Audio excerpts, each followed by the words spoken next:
Guys, for today's video, ito guys, magigisa ako ng mais. Ito guys, ginisa ko na yung ating bawang sibuyas at kamatis. Tapos, ito guys, yung aking baboy na naman may konting taba. Pinalambot ko na siya. Yan ang isasaw natin sa ginisang mais. Tapos, ating gulay guys, ang ilalagay natin dahon ng ampalaya. Ayan, ito pala guys, pinalambot ko to na parang paihaw yung ano niya, yung flavor niya. Tapos, ang ginawa ko guys, binalot-balot ko.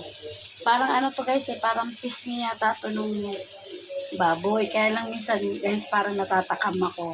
Kaya ginawa ko to ng parang pa-barbecue. Tapos, binalot-balot ko guys, kasi pag gusto ko kumain, isang balot lang ang kukunin ko para hati-hati lang kami guys.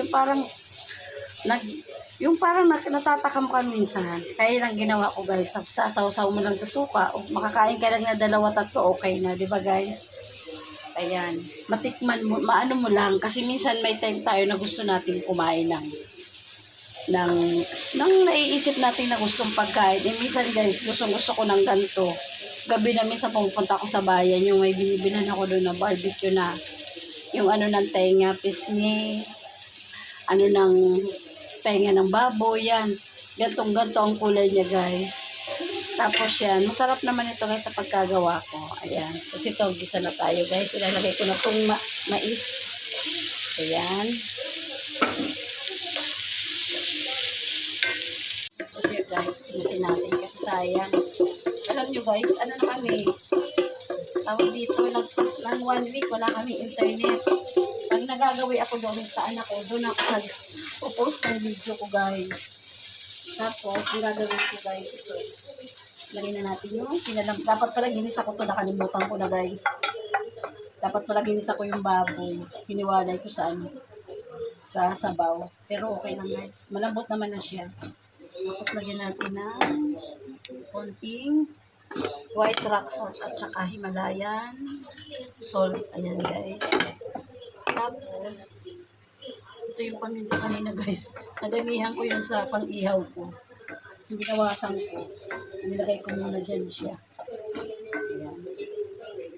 Tapos, nagdagan natin ito guys ng tubig. Ito guys yung pinag-anuhan ko. Pinaglagyan ko ng mais. Nagdagan ko rin yung paminta niya guys kasi parang kakaunti siya. Ngayon, baka makakababa ako, guys. Baka makapag-post ako guys. Ano pa, maliwanag pa, guys. Alas 6 na. Ito kasi 2 klase yung niluto ko. Ito yung pang-ihaw-ihaw ko, guys. Pero ang gagawin ko dito, parang patusta lang, guys, sa kawali. Matanggalan yung pinakaano ng taba niya.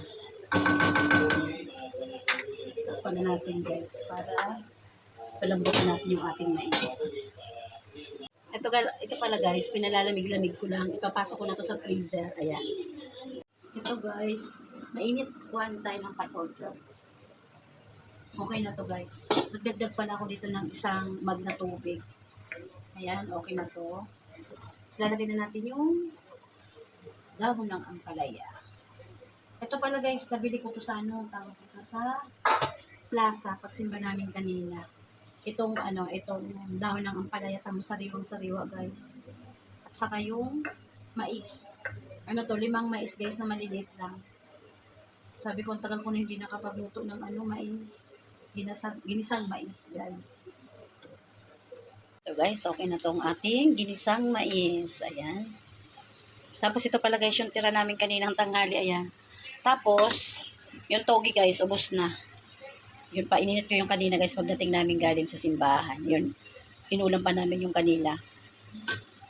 Ay, okay na to guys. Kain-kain na tayo.